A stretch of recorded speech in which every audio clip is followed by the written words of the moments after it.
just spoke that the chicken champions had already shot. Llama needs to press on it. The only team who really has the definitive lead right now is the chicken champions. Effectively, they're up 30 points on the rest of the field because the other teams with Llama Record both have to shoot each other. So if they can't secure a big lead with the last 5 seconds, if they can't process it.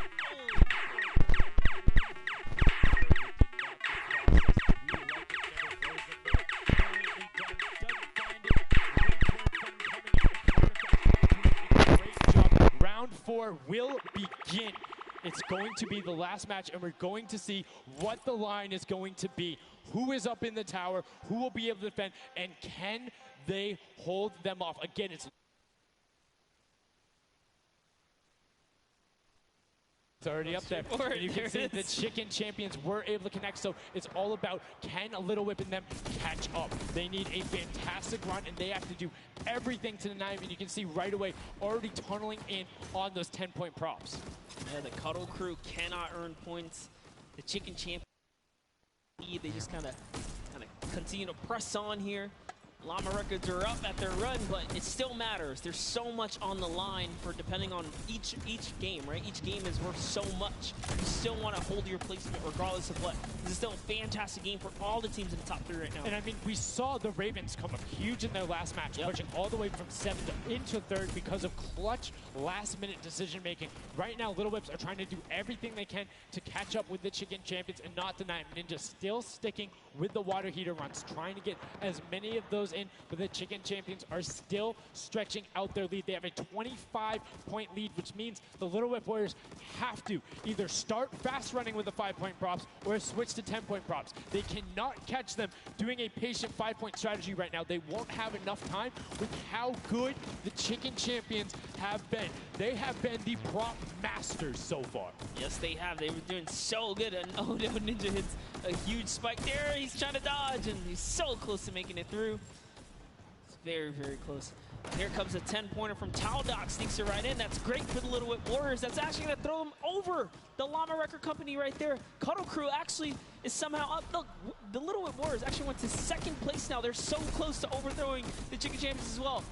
It's going to come down to the last final moments. Can the Little Whip Warriors get the runs they need to? You can see Kaz is taking the corner route, trying to find whatever he can, and he's doing it very well so far. Avoiding the jump pads there. Pretty sure Ninja called those ones out on the run since he hit them on the last time. You can see they're only 20 points down. They're all on 5-point props right now. They will be able to do it, but all of a sudden, Fish Fam is right there as well. They're only 25 points out. Here comes a rotation of prop. 5 points will be coming across for the Little Whips. Fish Fam also getting it, but Cuddle Crew does finally get pushed up there. Brilliantly done. 15 points now separates them, but Ryan gets one in for the Tender Defenders, pushing it back up to 25 with only 30 seconds remaining. Rubius knows if he can get this water heater in, if he can be safe. Oh, apologies, hidden so well. He was the statue going on there. And as you can see, hits the jump pad, stays on the corner, will get it in. That's going to push them 30 points clear. But as I say that, Fish Fam catches right back up. 19 seconds left, Monster, in the final match of set 2 on Junkyard Juke. Can the last-minute scores come through? 25 points. They need a run of 10s. Kaz got in. The box is coming just behind. Fish Fam gets picked up. The Chicken Champions have done enough to round out the final match. Brilliantly done in match 2, repeat in match 3. They are the Chicken Champions. Excellently done, and they defended their crown. That's right, and you have to give props to everyone else that managed to kind of hold a top 3 lead, especially right there in those final moments. Little Whip Warriors, the Fish Fans really coming up at the end there, you know, bumping up their prize earnings, because every round everyone's a winner, but you can earn just a little bit. You can win a little bit more. Yeah, it was just brilliantly done there. And these are actually the creators who helped with this. Brilliantly done from them. Some fantastic gentlemen. Thank you guys all so much for your help in making this mode come to life. Some fine gentlemen up there. The creative builders were at that game jam out there, spent hours and hours, and it really blows my mind to see what they're able to do in this creative mode. Because, like, I'll go in, I'll play some stuff. Yeah, I think I'm pretty good. And they're like, oh, yeah, after 20 minutes, I have this full game mode. Here's how the scoring works. Here's the barriers. I'm like, and that's the magic of creative, right? These unlimited possibilities, really, when it comes down to coming up with these game modes. We've seen tons of fun ones, obviously developed not only for the creative kind of fun side of the community, but the comp side as well, right? There's plenty of great game modes out there. Yeah, shout out to all the guys out there playing Storm Wars. We know you guys enjoy it, but that was a fantastic way to close out set number 2 in a brilliant. Honestly, I enjoyed Junkyard Juke. It was fun to see kind of the definitive playstyles come out. Patience ended up being key, but players started finding the diagonal runs, knowing that, like, hey, I'm going to stick with the statue because this is my comfort, or like, I know on this run I can be blocked by this tree and this dumpster, and I only show myself once. But again, brilliant from the Fish Fam and Little Whip Warriors to push up and pass those guys in the last moments, pushing them into the top 4 and earning just a little bit more of that prize money. That's right, because they want it all here at the Fortnite Creative Finals, and it's going down. So, you love to see it. We've seen a series of, I guess, different people succeeding, right? And all of these, the Chicken Champions really kind of came out. Well, that's what, again, I love about all of this and about creative. There's so many different skills that Fortnite isn't all about one individual thing. You see these guys, and what they're doing is incredibly well. Able to execute the game plan, talk with their teammates, come up with something new, and the Chicken Champions elevated. They were clearly better than the rest at Junkyard Juke, but the question is, will that continue when we get into the Golden Games? Right now, we're going to get a chance to speak with the Chicken Champions, who's up top with Pooks. Pooks, what do you got for us? Thank you so much, Sundown. I am down here with the Chicken Champions, who surprisingly didn't fly the coop. They put on an absolute clinic today in the creative trials. I'm here with Rubius. Now, you guys won the last game as well, so 2 in a row. You guys had a pretty great strategy. Do you want to kind of talk me through that a little bit? Oh, what can I say? It's the power of Norway, the power of Spain, and the power of Detroit. Like, we're crushing it, and we're a chicken, so we're good at hiding. Like, we're not good at shooting and stuff, but at hiding, we're the best. The best strategy, I think, is, well, let him take the big stuff, and we are like the supports. Like, we take the small stuff, the 5 points and stuff like that, and the trick is, don't tell them, anybody, but the trick is to go in the corners. Like, no one is watching the corners. It's insane. So no one is watching the corners. I hope all of your competitors did not hear you just say that. Now, he said that you were in charge of taking the big items. Does that put a little bit more pressure on you? No, it's good. It works good, so. So you guys have a ton of games in a row. I'm so excited to see how you all perform in the rest of the day. Going into these next games, do you have anything you're going to change, or are you going to keep things the same? We're just going to keep things the same, stay consistent, keep well ahead, play slow. That's really it. So. And finally, just for you there on the end, I just want to talk a little bit about, you touched on the diversity of this group. Yeah. Now, I know you guys have really not played together much before. What has that been like, coming together, playing here with your teammates from all over the world? It's amazing. I share these moments with my team, and the next mode, it's amazing. And bueno, this parkour, I think my team is very good in parkour, and I win. We win. You guys are so confident. I love it. Hopefully that carries on into your next games. Congratulations again, guys. Thank you so much. Sundown, back to you. Can I send some love to Twitch chat? Oh, Let's go. Twitch chat. Twitch chat. There we go. No. It's everywhere, man. Thanks for the plug out there, El Rubius. Fantastically well done. Love to everyone all over, no matter where you're watching, whether it's Fortnite.com/watch, on Twitch, on YouTube, in client, you're loading up all that stuff. Thank you guys so much for all of this, it being here.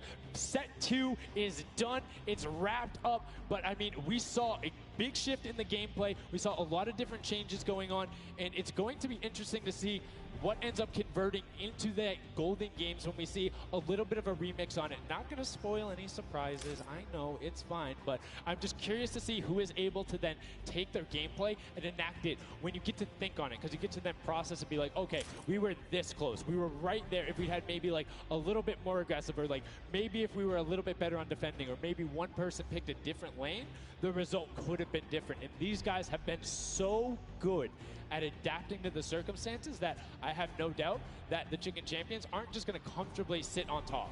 Yeah, not only that, they gave away some strategies, so we'll see if Bala outside can, kind of break that down and see if he can give us a little more insight on everything. Thank you so much, guys. The action is heating up. It's also heating up outside. trying to cool off a little bit here at the Fan Festival. But awesome games of Junkyard Juke, and Chicken Champion seems to be racing away with this one. We're going to take a look at some of the moments from that last game and how they won. So here, first off, just having a good time in the front, and also maybe also flexing a little bit their trophy that they may have just secured in terms of a llama. We'll find out that later. But their strategy the entire time, they said it before in the last game, they're just trying to go for the high points. They're just trying to score these, at least getting not those 2 points that Monster was advocating for, but go for the statues, go for the boilers, all those things that net you tons of points, and that's how they came out to a lead. Here it is again, them just cheering on. We have the reactions from the Chicken Champions on their win as well.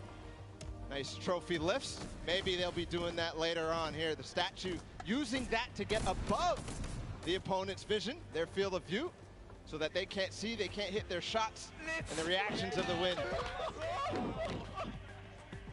Just bliss as they win their second game there on Junkyard Juke. Absolutely amazing stuff, guys. I can't wait to see who's going to earn that and who's going to continue on towards their path to the Creative World Cup champions. Thank you so much, Bala, for that in-depth analysis. Now, I know you guys want to see the standings. We want to see them as well. Unfortunately, there was a slight little hiccup. We want to make sure everything is right because this is a huge moment for all of these guys up on that stage. So while we sort that out, we're going to go to a quick break. And when we come back, we will have the standings after set 2 and then move into set 3, which is the world premiere, never before seen world run. So if you need to go do anything, go do it now. Take your bio breaks, take care of everything you need, and then we will be right back.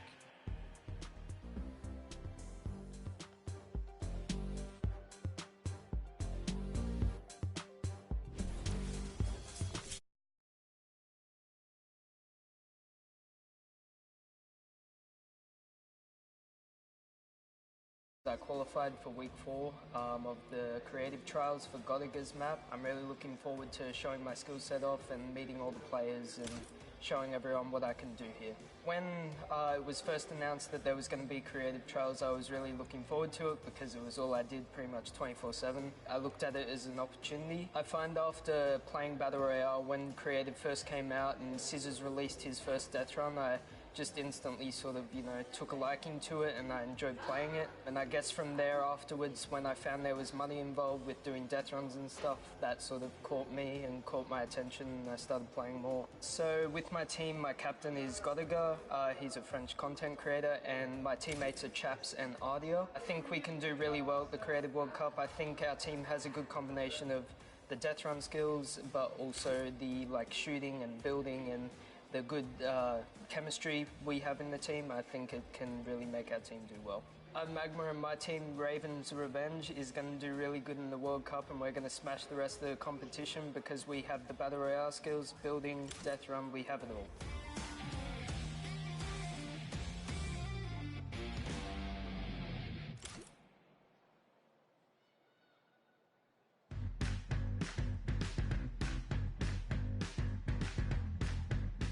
I am here in the production pit. I am in engineering row right now. I am joined by my friend Peyton, and he does the robotics. Let's talk a little bit about that. What do you do specifically here? We have a bunch of robotic cameras around the arena that we shoot different angles from, and we're able to pick up shots of the players that are playing the game. We also do a lot of crowd shots, so we're able to shoot the audience and get some really great reacts for both the stream and for the front of house feeds that go up on the screens.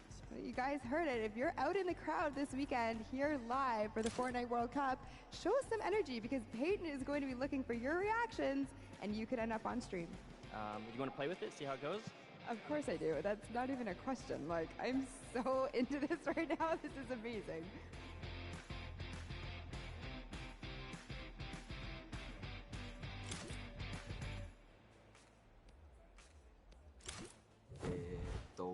I'm Scarlett. I've come from Japan. I'm happy and excited to be playing with so many players that I've seen on the internet. My favorite place to drop is Fatal Fields. If I win the Fortnite World Cup, first I want to buy a house, and then I'm going to eat a lot of food.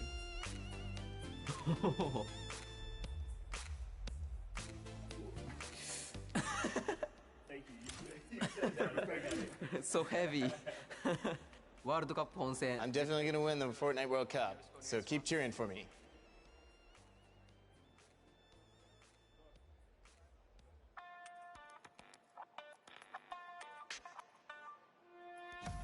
Hi, I'm Fortnite and I'm here to compete in the Creative World Cup. I competed in most of the trials and was really excited when they announced the bonus weeks after the original 5 were over. And I competed in the Jadith 100 level map and I had to speedrun 100 levels as quickly as I could. I really enjoyed all the different styles of maps and death runs that there are, and I really enjoy speedrunning them and trying to get as good as time as I can. The moment I found out that I qualified, it was just insane, and I wasn't sure if I was going to before that, and it was just crazy that I am here. And Fortnite and the Sunshine Soldiers are going to win because we have 2 captains, so we're twice as good. What is going on? We're getting some good practice here for the Fortnite World Cup Creative Finals happening very, very soon. A lot of first thoughts, first looks at the Sky Station Showdown, which is an incredible map. It was a great map. I mean, it mixes a huge new element into the game. You know, you got to protect the person with a sword, capture the objective, but my team, great teamwork, and, you know, we kind of pulled through at the end there. It was awesome. 1,000%. You know, so being able to kind of get your hands on the map, you know, before, obviously, the big moment. Practicing, it's nice. It's huge. It's huge. And so, like you said a second ago, this is a brand new way of viewing Fortnite and playing Fortnite, which is incredible. Exactly. It's super exciting to see what people come up with, and then also turning it into a competitive aspect and put it in the game and make this tournament, so. It's amazing. So any general kind of thoughts, concerns maybe about strategy? I don't know. You know, I think we won, so we know the strategy. All right, listen, this is practice still. We've got the big moment coming up very soon, but do you want to shout out your team real quick? Yeah, no, we've got some speedrunners in our midst, actually. We've got Tyler, we've got Zand, and Suzu. They are all speedrunners of death runs. And as you know, later in the Creative Cup, there's going to be a death run involved level, so we're going to take that one home, too. Inspired by the creative man, Scissors himself has made many a streamer, many a content creator very angry with a death run, myself included. Great job with the practice round. We'll see you very soon. I'm excited. Love it. Thank you. Ladies and gentlemen, welcome back to the Fortnite World Cup Finals. We are here in day number 1 where the creative finals are going down. The stadium is jam-packed with fans from around the world who have traveled here not only to watch us crown World Cup Creative Finals champions, but also solo and duo champions as well. I'm Zeke, this guy right here is Bala, and we're getting ready to hop back into all of the action. Now, I think, you know, we've seen a little bit of the first 2 game modes. You know, we got to see a little bit of the Sky Station Showdown. We got to see a little bit of that Junkyard Juke, but there's actually something that Sundown teased, and that is the World Run. Yep. The World Run coming up next. It is an awesome, you know, it's something that I think a lot of these players are used to. Yeah. And I think they'll be very, very comfortable here. We'll have to see whether the challenge of the obstacle course will be, you know, anything that these guys can balk at, or if they're going to be able to just cruise through it. We'll see. It's going to be fun, though. Well, it's going to be really interesting, right? A lot of these players are very familiar with death runs, and it's very, like, mechanical, right? Yep. If you know how to execute, you can get through these obstacles, but you have to kind of get your eyes on them first, figure out how they work, and then make it through. So I think it's going to be very interesting, very fun for everyone here, and all the players as well. I'm hoping to see someone make it to the end. I don't know that anyone will, though. We'll see. 30 coins, and from what we've seen in practice between us and other people, it's very difficult, so we'll see. We'll hop into the overview and stuff like that later, but just to give like some examples of the things that there are, there's, you know, the trap, trying to trigger them, making sure you move. Impulse grenades are in play in this. There's some lava, all sorts of treacherous things you have to get across in this world run. A lot of Neo jumps as well. And again, massive shout out to the 17 content creators that helped put these maps together. Mad props to you. You know, their hard work is being shown here on the stage. And these guys